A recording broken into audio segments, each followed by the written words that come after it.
été accusé d'être à l'origine de la misère de la population et de la détresse qu'il y avait dans cette région.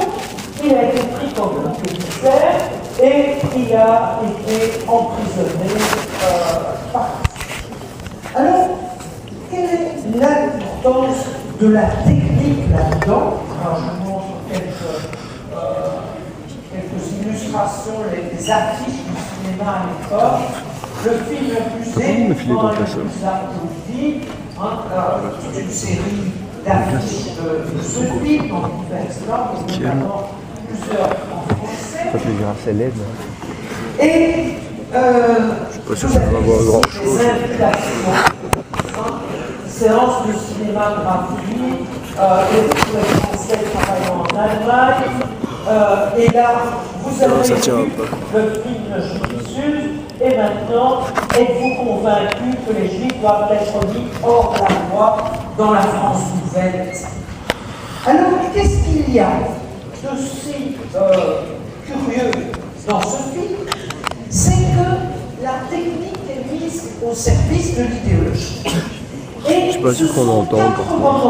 Dans le film, oui, ça sert pas à grand chose. On appelle des fondus enchaînés. Voilà. Comme ça, je fais le gentil. Qu'est-ce que c'est un fondu enchaîné? C'est passer doucement d'une scène à une autre. On s'en rend compte. Donc, on est dans un paysage, et tout d'un coup, on est dans une maison, il y a un fondu et on repart à une autre scène. Alors, il y a 4 moments de fondu enchaînés intéressants, et je vous en montre l'un ou l'autre. Vous avez le prince allemand qui a besoin d'argent et qui fait venir le juif, le financier juif, chez lui.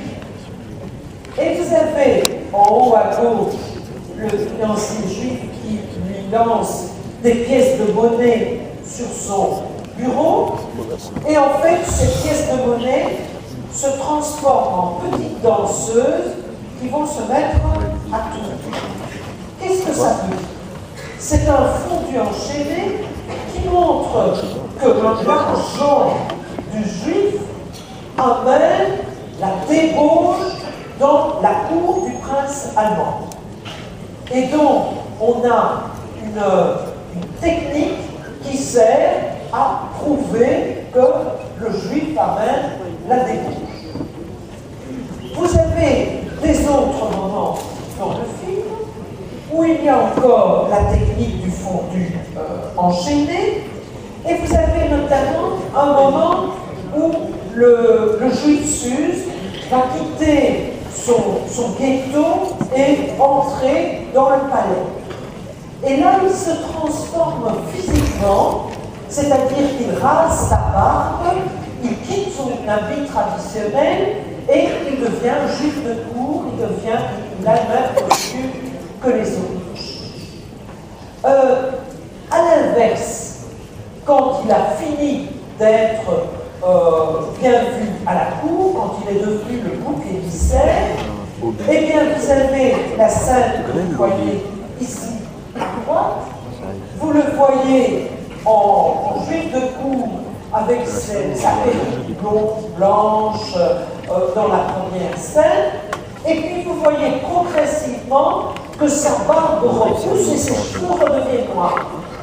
Quelle est l'idéologie? Là en dessous, dans ce fondu enchaîné, c'est qu'on a beau essayer de civiliser le juif, il sera toujours un juif. C'est ça l'idéologie raciste, naturellement, qui ressort de ces scènes. Et donc, c'est un bon exemple pour montrer que la technologie est au service de ce qu'on veut prouver.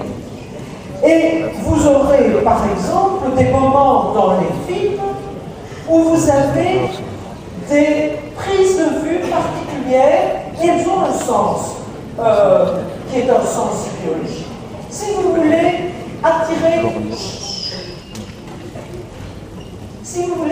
l'attention de votre public, vous pouvez utiliser une certaine musique, mais vous pouvez aussi utiliser le silence. Quand tu fais résultat, t'as classement aussi. Vous voyez, j'ai réussi.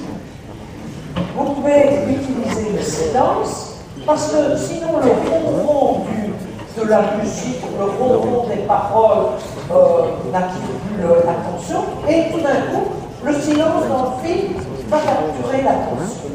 De même,